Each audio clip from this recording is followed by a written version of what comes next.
in the house, I would want you to just help me. Can you just put on your video, Barrister, so that you can be spotlighted? Thank you so much. Thank you so much for choosing to do this. I hope you've been enjoying yourself so far. Yes. So I have Barrister Omobola Adekola in the house. She's a seasoned legal professional with close to 2 decades of experience in corporate and commercial transactions, specializing in international trade and intra-African trade, with a deep understanding of the African business landscape.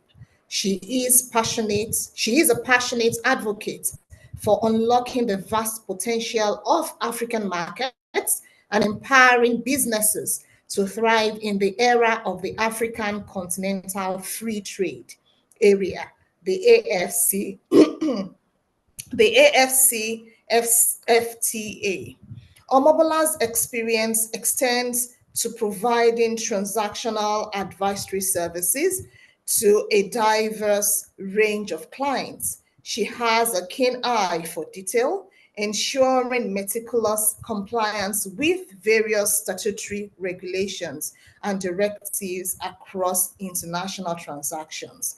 She spearheads initiatives such as the Trading Without Borders podcast, a platform dedicated to disseminating insights and fostering discussions on leveraging opportunities presented by the AFCFTA. Our commitment extends beyond awareness creation. Omobola actively guides her clients through the process of adapting their operations to the FTA, conducting market research, and providing technical support on export documentation and procedures. She is a graduate of the Obafemi Awolowo University, Ile-Ife, Nigeria, and was called to the bar in 2007. She holds a postgraduate degree in International Trade and Commercial Law, LLM, Durham University, Durham, United Kingdom. Omobola's expertise encompasses a wide range of areas, including intra-African trade, regulatory compliance, market entry, diaspora investment advisory, trainer facilitator, African food change makers. She is a strong believer in giving back. I volunteer work with organizations such as Faith Foundation Nigeria, the Tony Elumelu Foundation, and the Caring Sisters Ministry, exemplifies her commitment to empowering others and fostering a spirit of entrepreneurship within Africa. She is also a member of the executive committee of the Young Directors Forum, YDF, of the Chartered Institute of Directors, Nigeria.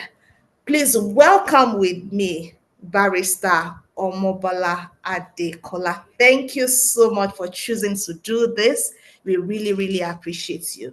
The floor is yours. Please take us away. Thank you. Good afternoon, everyone. Thank you for inviting me to join you this beautiful Sunday afternoon to share this afternoon. It's a pleasure to be here. Okay, so please let me know can I share my slides just to share?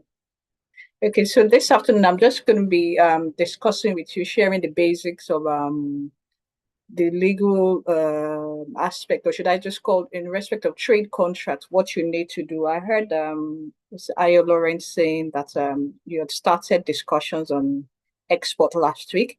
So I'll just be taking you through the legal bit of it. It's just going to be the basic. I want to say a disclaimer, or should I call it, please do not try to do any sort of legal agreement concerning your export transaction at all. Even if it's domestic, do not try to do it yourself. Please get a lawyer.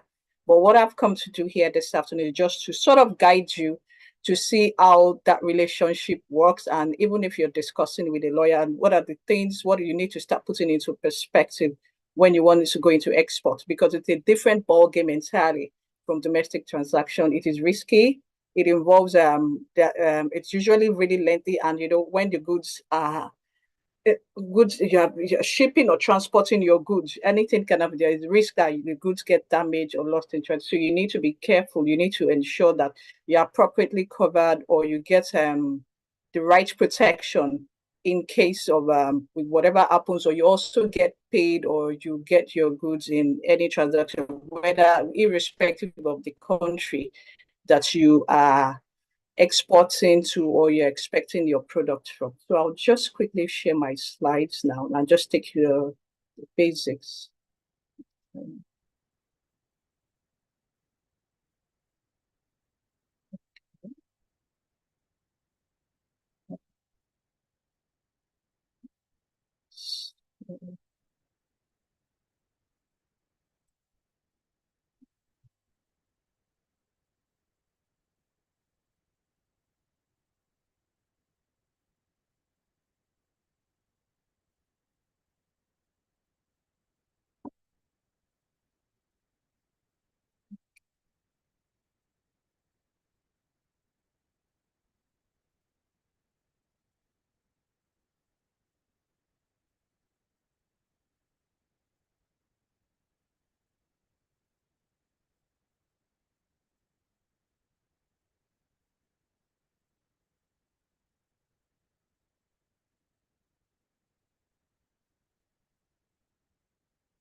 Okay, apologies for that. For some reason, maybe I will. I'm trying to get that.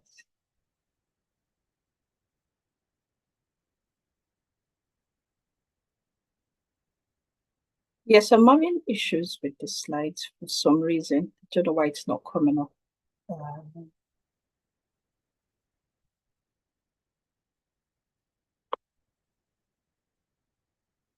Okay, maybe that will come up in the course so that I do not I'm trying to share the PDF. Maybe I should try the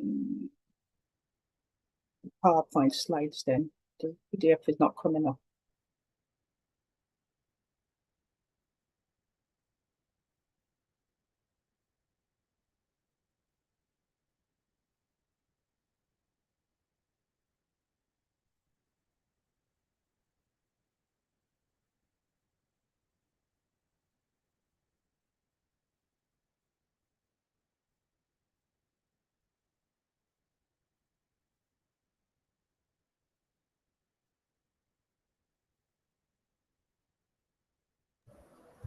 I guess we can do Okay, without. let's just, I just I've seen it open it. now. Thank you. Yes, I've seen it. Yes, I've seen it now. Yeah. Okay, Oh, good. that's my Oh, good. internet.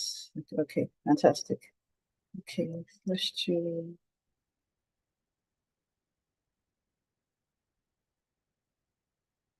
Okay, I'll just trying to say presentations, but I'll just go just go right into it. So if you're trying to, I'm sure some of us are already exporting already. So, but if you want to get into it and you, but what I know is that most times you have people doing indirect exporting. They are probably sending their products or their goods to somebody, and they are not going through all of this process that I'm going to discuss with you this afternoon. So looking at this sort of, we're just going to have the focus on some sort of agreement or contracts that you will be using when you are exporting your product. So for this afternoon, I've just going to speak to 5 of them. We have contract of sales or sales contract as it's popularly called. We have the agency agreement, the distribution agreement, the international supply contract, and also speak to the joint venture. So the sales contract is when you want to, that's like the major one when you need to get involved in export trade. So where you have the buyer here in one country and this, the seller in another country, you have your sales contract that's going to determine the terms. What are you going to, the terms and conditions of your transaction? What do you need to agree on? So the sales contract will help you to detail all of that information out, and you have your agreement on the goods that you want to purchase. It must be specified. Okay.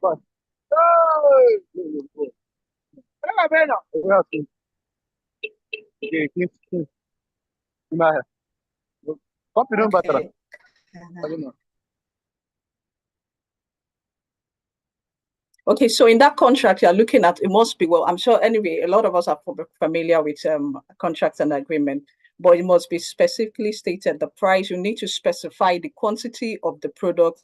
Then your agreement should have the duties of both the buyer and the seller and the terms and obligations. What is why this a unit contract? It differs from a domestic sales contract because it's involved long distance. You're going to have your product or your goods involved on sea or in transit or very long for some weeks or months and all of it, and the goods will be in the custody of the carrier and you don't even know what's happening, what's the state of your goods or your product.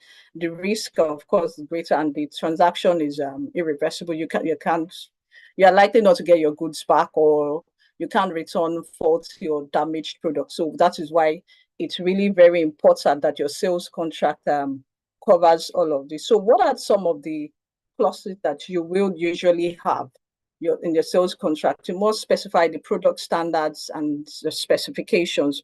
For example, if you have something like sesame seed, there are instances that there are some products, let's just use sesame seed, there are specifications in respect of moisture.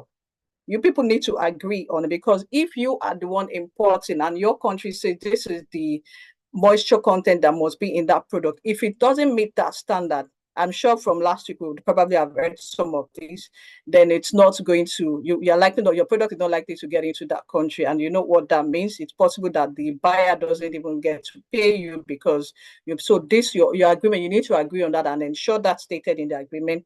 The payment terms, what are the quantity of products you want, the total value, the packaging, the delivery time. Packaging is also very important because if you take it as simple as what a country wants you to have on your package, if they are taking your product, let's say to a francophone country, you're expected to have French language on your packaging and all. If it's not there, it won't be allowed. And if you want to take your product to, for example, and it's North African country that says allowed, and you must state it there. If it's for example, if you have animal products, maybe poultry, and you must state it there clearly that this product has been slaughtered in accordance with the Islamic terms and code. All of that is required. If you don't have them, then it's not going to be allowed. You also need to state it on it that, for example, if you are using another language, I think Ghana, if you're using any other language apart from English, you should also have English on that packaging. So those are some of the things that must be stated clearly in that you must agree with maybe the seller or you and the buyer must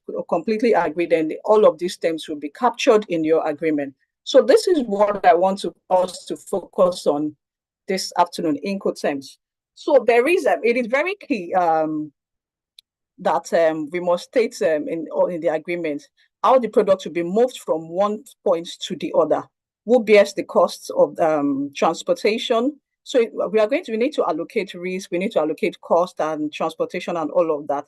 And so in international trade, the International Chamber of Commerce has come out with some terms that usually stated in sales contract or international trade agreement to help to determine who is going to bear to determine the buyer's responsibility and the seller's responsibility. And so the Incoterms will help you to clarify the task, the cost, the risk involved in delivery of the goods from sellers to buyers. And this is very important because, just like I said, if you are taking the goods on and what happens to the good if the goods gets damaged or lost, and see who is going to be responsible, or not necessarily even if it's by road or all of it, who is going to bear responsibility for that. That should be stated clearly. So these are standard terms that are used in international trade transactions that is set out your rights and responsibilities of buyer, just like it. So I'm going to about it. So we have for different right now. The one that we have is Incoterms 2020, and there are about 11 of them, but I've just decided to focus on just a few of them for the purpose of this webinar.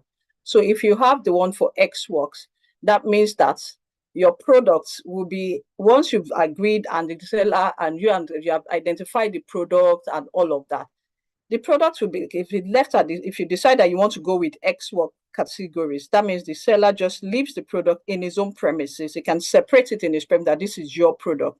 Or if you have a particular factory or warehouse that you want the product in, but what the seller doesn't bear any responsibility concerning that product. All he needs to just put your product in this premises, and you are the one that bears the risk when you moving the product from the seller's place to whatever to your own point of destination. For this one, it is basically the seller just putting it in his premises and it doesn't bear any risk. It just identified or specified your product, and that then you make arrangements to pick up that product from there and you bear the risk from of that. If it's free on board, that's the one where both of you have agreed to in respect of delivery and transportation. Then the seller in this instance has to deliver the goods on board the vessel. You have to have a named port of shipment. It must be stated clearly in the agreement. This is the port of shipment that I want the goods to be delivered to. If it's a Papa, is it in hand, it must be stated clearly. And the seller only bears the risk up until that moment that the goods or the products are delivered on the vessel. So, but once the goods get on the vessel, then the buyer takes the risk up from there. That you are the one, the buyer that will nominate the vessel that he wants the products to be delivered on. The seller just takes it there.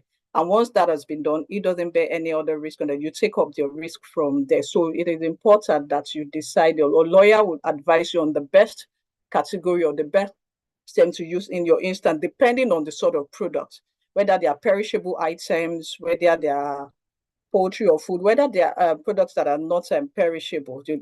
When you get advice, you'll be advised on the appropriate term that will fit into your category.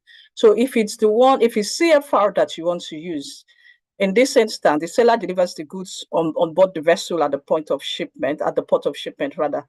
Then he will also pay for the cost of freight. That means it's paying for transportation to your named destination where you want the goods to be delivered. So you must state where the port that you want in your own country, that's the buyer. And the country that you want the good to be imported to, it must be stated clearly the port that you want it to be delivered. Then you bear the risk as the buyer. The buyer will bear the risk when the goods are on board at the port of shipment. Even if the seller has to pay for the costs of moving the goods, then you bear the risk, and you must receive the goods from that your own destination.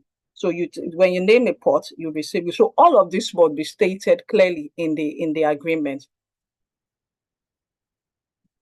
We also have the cost, insurance, and freight. In this instance, the seller will clear the good for export. So the seller is handling it up all the way until exporting and deliver them when they are on board the vessel at the port of shipment. It will bear the cost of freight. That's so it's not just transportation that the seller is going to be the one bearing this time.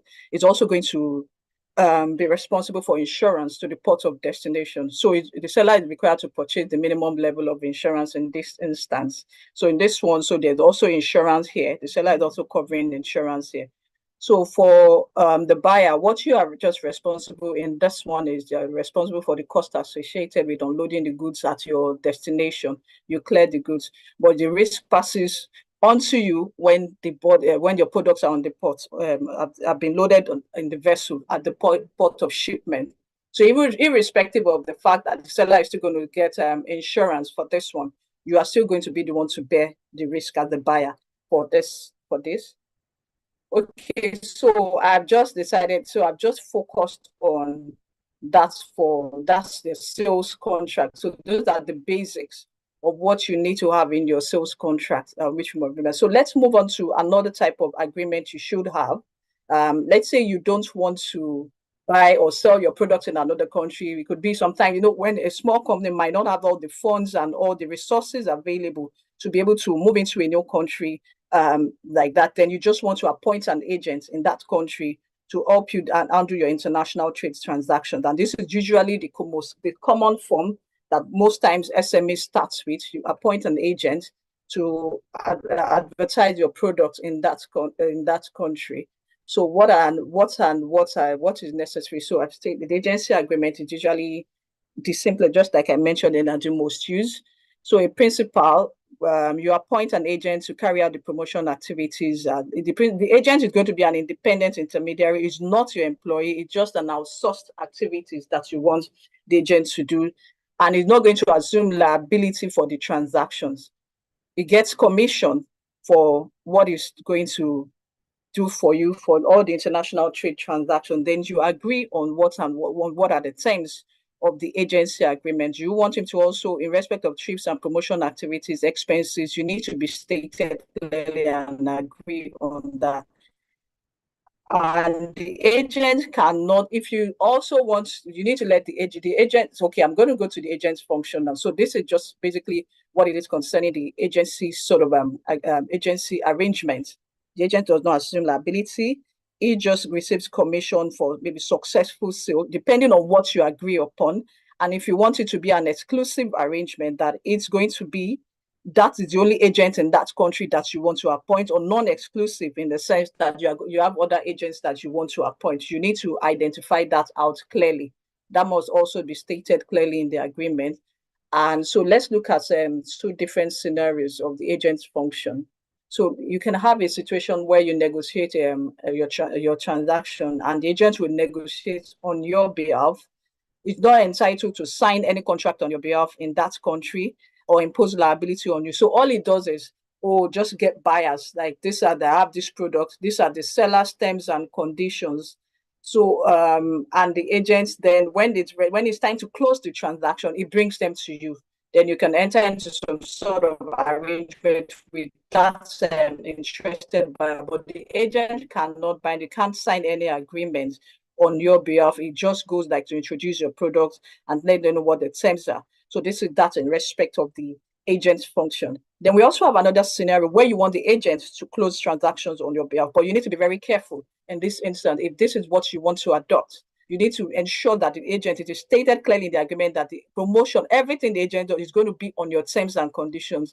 It cannot deviate in any form. It doesn't say, oh, okay, we have this, because if it deviates, and it signs on your, you have an agreement, it can bind you in such instance. So you need to ensure that they just strictly observes whatever it is that you have agreed to, and must be stated clearly. So just like I said, please ensure that you get a lawyer to do all of this. Right? It's as easy as some people can say, oh, you can go to Google. If you go to Google, you actually get it.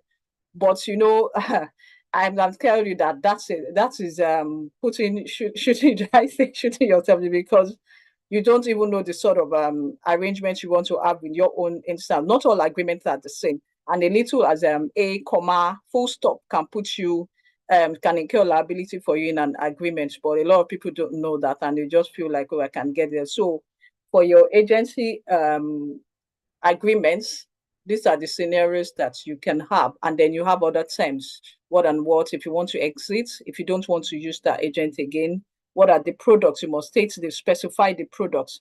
What are the conditions? If the agent, and there happens to be a case of return specifications, how are order made? You need to also clarify that. And all of that must be stated strictly in the agreement. So I will then now move to another. We have the international supply contract. These ones are majorly used if you have, for manufacturers, between a manufacturer and the buyer. So this, and it's usually long term, is over a year. So you agree on your prices, and in the agreement you are stating what's your minimum and the maximum supply you must have over a year. Then how do you reactivate after the end of the first tenure? What are the terms? If you want to order, you need to state clearly, because most times it could be there are big organizations, big companies, and they have specifications, or they have systems or processes of ordering. When you have your invoices and all of that, your documents, what are the requirements? Are you people agreeing that if we order, do we just do, okay, you can say, can we just do email, that once we need to order this, can we just do email ordering, or do we have to go through the whole process? You need to do that, because if it's not stated clearly, and then where you have in the agreement that this is the process for ordering, you need to send this email, then you also need to call, you need to send this document, then you don't follow that process and they don't then meet your order. You could incur liability at your own. And let's say you have some sort of arrangement back end with your own buyers and you don't meet up, then you get sued and all of that. And if you go back to them, that they tell you, oh, this is not what we agreed on. We agreed that if you want to make an order, this is what the agreement states, and you can't hold them liable for that. You need to specify the quantities that you want to order per term. If you want to increase it, that needs to be also stated clearly. And the quality, is also very important. How you want to determine that, what are the specifications, it must meet up. And in the instance where they don't meet the quality as agreed, what are the requirements? What do you then do? What are you people going to agree on? How do they make provisions to effect that or to replace that on all of it? So it is usually, so the agreement is usually really very low, but I just decided to do basic, like to come and speak it, because most times you don't want to share too much in respect of legal agreements with non-lawyers, because you are being careful and not to get people feel that, oh, we have it and we can go and work on this ourselves. So just the basics of sharing that this is what, so that even if you are discussing with a lawyer, you are looking at these are the sort of things you need to start having in mind, that, okay, I'm looking at this. These are the issues, these are the clauses, or these are the terms that I want, and we're able to agree on that. So moving on from the international supply contract, we'll also speak to the distribution agreement. Just like the agency agreements, you also have the distribution. You can get a distributor abroad to distribute your products. And if you're not able to go in fully, you don't have the funds, or your company is not big enough yet to start the transaction itself in another country, to move to start doing business in that other country, you can also add a distributor. Or you get a distributor, you become a distributor to someone. So you need to also have your terms and conditions clearly stated. There are no verbal, because it's international trade. You are not advised to do any sort of verbal arrangement. Even if you have verbal arrangement or verbal, it must be clearly stated, and everything must be adopted in the agreement. This one also, it can be, do you want it to be exclusive or non-exclusive? So if you want the agents to be, or sorry, the distributor to be your exclusive, so that means you can't get other distributors. So that's what exclusivity means. That means it has to be in that particular region. That is the only distributor that you are going to have, and you distribute your products. Not, and if a distributor then wants to go outside of your territory, outside of that territory, the distributor has to also get your consent. You need to agree on all of that. If it's non-exclusive, you need to let the distributor also know that they have other distributors as well. So it must be clearly stated, so that everybody is on a clear path. We know what we are all and what we have all agreed on. We know what the terms are, and your products are not going down. Nobody is going to come down, oh, it's because you made it exclusive or non-exclusive, that's why we couldn't sell, or your product does not move. And so in this instance, unlike the agency for distribution, because they are buying from you, it's one that promotes the sales of the product at their own expense. You don't have any to do that, because they buy from you, they pay, and then they go. But so what are the in all of it is the same thing as same things on what is the ordering process. It must be clearly stated, so that you don't incur liability. There are no issues of oh, we ordered product, or the products got spoiled, or this is that, because we didn't bring it within a certain time. Or it's not even at that, maybe at the port of entry in the country that they want, they're expected that maybe it's a food product, that this is the number of months or weeks that it must be in transit. And if it exceeds that, they then don't allow the product to get in. So, this is why you must follow that ordering process. Is very key. It's very important. You must follow. If they say phone calls and distribution, email, that do not miss any of it. You must follow all through, because if there are now dates or deadlines are now missed, then it could become an issue. So what is also in respect of returns, if the products are defective, if they don't meet the quality, they don't meet the standard, what are the requirements? What are repurchases? How do you repurchase and all of that? So these are just the basics of what you need to have in those sort of agreements. And finally, the one which I did, the joint venture agreement, most times used by maybe for construction projects, and two companies decide that we want to have some sort of project in another country. They entered in some sort of unincorporated joint venture arrangement. They have their terms clearly stated, what the joint venture would be, who is bringing this, how do they share profit, how at current in respect of currency transfer as well, risk and all of that. It's usually used for maybe like the big companies and all of that. So, and there are a whole lot more other agreements. You can have the strategic alliance agreement. maybe you've also decided that, oh, we want to come up with this product or something, and then you have like, oh, you are going to be the one to take up this obligation in respect of the product, or you are going to, so you can have that as well, and that defines the terms and conditions. When do you start? What are the, who are your what is the scope? You need to put all of that, what of entry and exit, implementation or termination terms. If you don't want to, if you are no longer interested in that alliance, how do you exit? What are the terms? And in all of this, what are them? Of course, dispute settlement arrangement, it must also be clearly stated. When does it start? The duration, the start date is very key. The termination date is very key. After termination, what are the liabilities? Can you still claim maybe for damages, or does termination mean that is the end of it completely? You don't have any obligation for fulfill. That's not true. Sometimes there are some existing obligations that must be fulfilled even when a contract has been terminated. You need to identify that clearly, maybe in respect of payment. And even if we say we are not going on with this transaction, I still need to deliver. You must complete your process even after the termination of the contract. It doesn't stop me from going to court to get to sue for damages in case there are dispute and issues happen like that. Or and we also need to make provision for force majeure. That is where circumstances happen that we're not able to get to meet obligation, maybe in respect of strike or pandemic, like the epidemic and all of that. What do? We must be clearly stated. If we have an instant cases like COVID again, which we all don't pray for anyway. So what happens in that instance? When do we terminate that? The product is the contract becomes frustrated. We can no longer go ahead with it. How do we handle that in that instance? So these are just I'll just stop here for the moment, and if there are any questions, then I would be happy to answer that. Thank you very much. Thank you so much, Omobola. What I was able to, gather from your presentation is the fact that agreement is a must, or agreements, because I see that there's so many agreements, contracts, that we need to ensure that they are enforced. My family, we we're still thinking, should we bring it back or not? We used to deal in dried locust beans.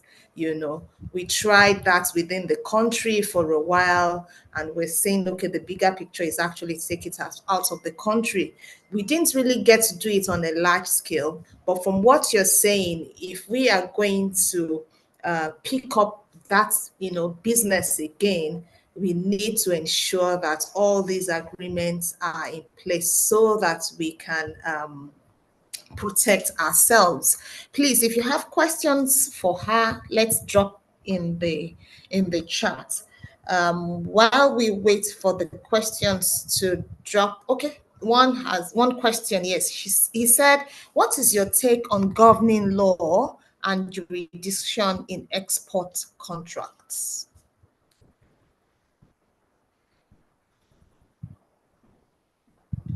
I hope you get that. You're mute, Omobola. Okay. Okay. Okay, thank you very much for that question. Most times in export contract, it is usually better to have the buyers sometimes the buyers governing law as buyers country law that the government. Do you know why? Because it is the buyer that wants to get the product in their own in its own country. And if the product doesn't meet the specification of that country, it's that's another case entirely. But in respect of, if you remember, I had said that the agency agreement, because there are no uniform agreed laws concerning agency, you have to rely on national laws of, it could be national law of that agent in that instance. But sometimes in international trade transactions, you have the Convention of the International Sale of Goods that applies to trade transactions. And there are, when dispute arises and you have to go in there are terms in that they are going to look at and say, oh, have you, what of you? Because what they start looking at terms, what are the terms of your contract, the offer, acceptance, and all of it. Are you meeting your warranty terms? If it's not properly provided for in the agreement, then that will be the law then comes into play as to how to decide what both of you mean in that agreement. What if anything is not clear, if it's complex, they can use that to decide that. But you can opt out of CIH. Nigeria is not signed to it, but when it comes to international trade transaction, that can come in. So most times, if you notice, I purposely said contract where because when you say trade agreement, it's usually some of all these legislation international that countries sign together, and where there are issues, then the countries are the ones that you report to your country that this is what has happened in this system. I went to this country, and like if investment and the government is taking over my property and all of that, then your country goes, and if they are signed to any treaty or law, then they go on to report. And sometimes it's usually country to country. But when it comes to contract, the parties have freedom to contract how they want to enter into their contract. Then you decide. But most times some countries just prefer to use like a neutral country that they prefer, like okay, the laws are fine. We don't want to use your own country. We don't want to use that. And we say, okay, let's use this country. Are we both okay? We should say we are common law jurisdiction, we are civil law jurisdiction. Then you decide to use that. It's just like sometimes in arbitration that people just say, oh, they want the arbitration to take place in London because it's neutral. The parties are in different places and they choose London as the arbitral seat because the laws are neutral and everybody is fine with whatever it is that it then decided. And you are cool, like, okay, even if you don't use my own country, you use that country, then we use a neutral country, then we are fine with whatever the decision of the arbitrators is in that place. Thank you. Okay. Thank you so much, Ma, for the explanation. We have another question here. Where do warehousing and custom warehousing agreements come? For instance, warehousing stroke sale agreements with Amazon, etc. Okay, warehousing comes into system when you want to use a warehouse to store your product. If you are looking at Amazon, for them in the instant, they tell you this is where you need to store your product, and of course, you need to have an agreement to cover that arrangement, and they will let you know that these are the terms for you to keep your products in the warehouse. That is when you use the warehousing agreement. If even let's not even move to Amazon, even if you are here, you want to buy a product but you can't ship it and you want to use a warehouse close to maybe the ports and all of that, you need to have an agreement with the warehouse company or maybe with the landlord. Of course, you can't just, it's just the same thing like you are a landlord and tenant and you are renting. If you have to use it, you need to have a warehousing agreement that tells you the terms and conditions, how your agreement, the storage and all of that, storage provisions, how your preservation and all of that's where warehousing comes in. If you want to warehouse your product, then you need to have that agreement with whichever company. It might not necessarily be with the in your instance, maybe an agreement with you of the buyer, and so that maybe if the seller has the warehouse that you want to use, that's fine. But it could be an independent third party who is not even a party to the contract that you want to rent the warehouse from. Then you also enter into an agreement with that in that case with the warehouse. If you remember when I said X works, the Incoterms, the first one, you have either you place the goods at the seller's place or in a works factory or a warehouse. So you then nominate, you tell the seller with the warehouse that you want. You'd have made your own arrangement with the warehouse. Then they take the goods, they drop the goods there for you. So that's when warehousing comes in. Okay. Thank you so much. I have another question here. It says, this one is, in respect to trade agreement. And it says, what is the difference between bilateral and multilateral trade agreement? Okay, bilateral trade agreement is usually most between two countries. Okay. That's where you have the bilateral trade agreement. Then Okay. multilateral trade agreement, that one comes is it's usually, if you look at cases like the WTO agreement, because it involves quite a number of countries that signed onto it. So if you have the bilateral one, you could have a country, maybe Kenya and the US, they sort of signed a trade agreement between themselves. That's where you have the bilateral. So you just basically buy a multi. That's where you Okay. have it. Okay, okay, okay. Thank you so much. Let me see if there's another question. Okay. There's a question for you. It says, as an international trade lawyer with partners abroad, do you help your client to source for the agent in the export market using your partner? And if yes, through your partner.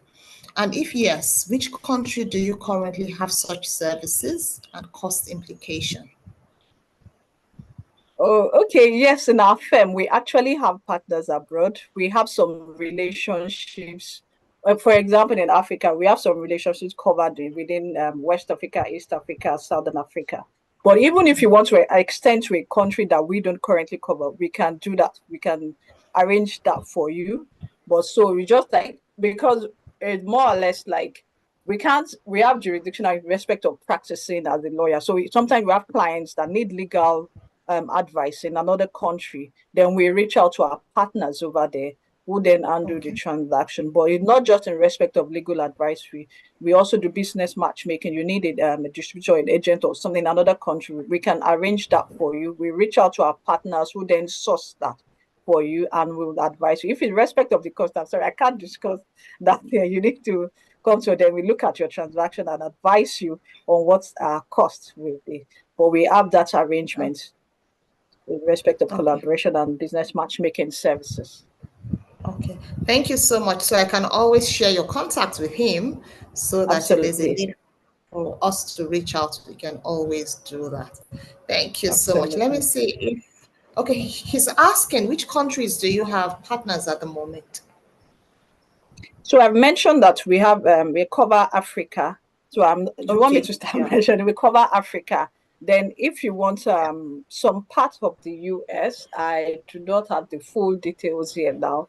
And if you Okay. also want to get into the UK, we are able to help with that as well.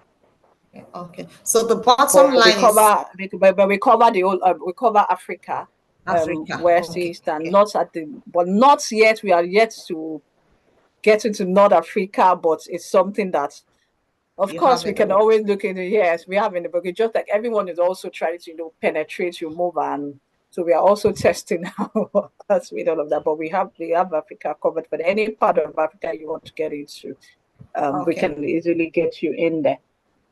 In there. Okay. Thank you so much. So we'll note that.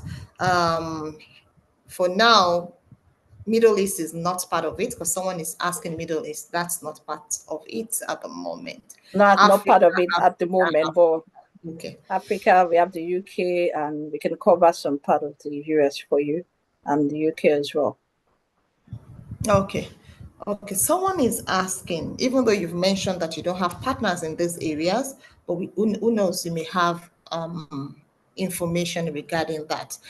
Someone says, I know most countries have their export laws, UK, ask for FDA approvals and contraband. Do you have these laws and require processes regulating exports in the UK, Canada, US, and UAE? I think this is outside of what you That's do an at the moment. advisory. That's Okay, no, that's no, advisory. we can do that for you. When you come in, we can advise you appropriately. What are the Okay, export requirements in respect of the UK, the US? For me, I do AGOA advisory as well. So that is what we can do for you. We come in and we advise you appropriately, irrespective of the country, even if it's not South Africa. We can always give you advisory concerning what your requirements are in respect of exporting. I had shared, even if I had said North Africa, but I just informed you as well what their requirements are if you are going to get your products in there. If it's animal products, we have to state that it is slaughtered in accordance with halal or Islamic laws. So that's we've got you covered in respect of that aspect. okay, okay. Thank you so much. So, like she says, you can always reach out to her for advisory. have the privilege of having her contact. So you can always reach out to me so that I hand over the necessary information to her. Do we have any other person with a question for her, or you have a thought, or you want to add to what has been said? Just raise up your hand. We'll unmute you and give you the right to speak. I think you've spoken, it's quite clear for me what, like I said, what I was able to really hold on to is the fact that the agreement must be done and is best done with a lawyer. It's best done with a lawyer to be able to be sure that you're not exposed in any way. So for me, that's something really important that each and every one of us need to go away with today.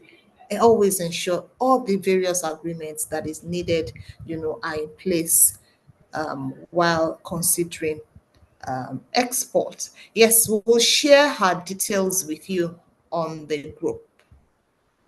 We'll share the details with you on the group.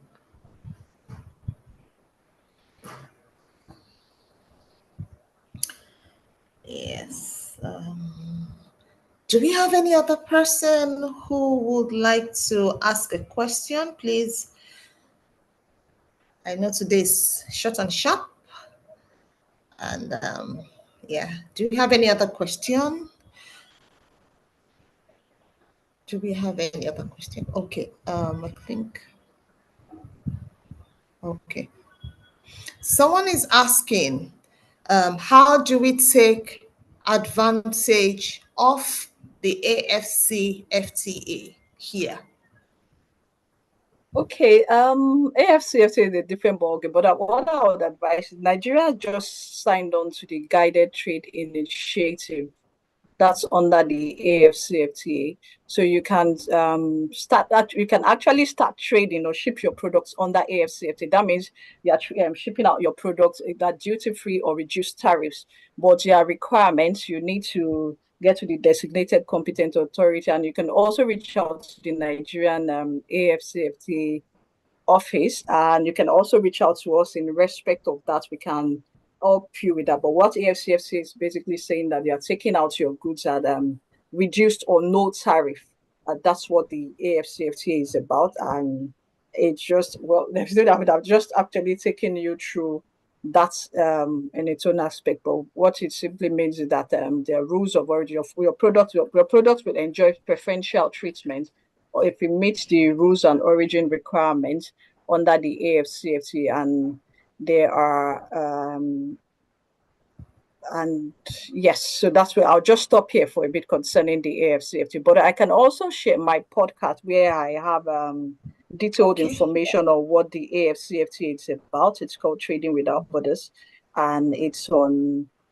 You can get it on Spotify and podcasters. That's where I have it, and I really share details breaking down what the AFC is about, the protocols. We have different protocols, so it covers trading goods, trading services. So if you deal in goods and if you deal in services, the FTFT covers that. And since Nigeria has just joined, you are entitled to enjoy the preferential treatments and benefits under it. So, but your product must meet the requirement, and you need to know what those requirements are.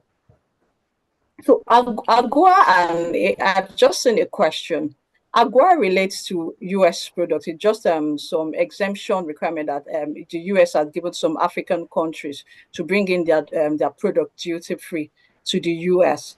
But AFCFTA relates to African countries. It's just 54 countries in Africa that say that let's trade them, let's create a single market within the 54 African countries in Africa, and let's remove the barriers that is hindering Africans from trading with each other.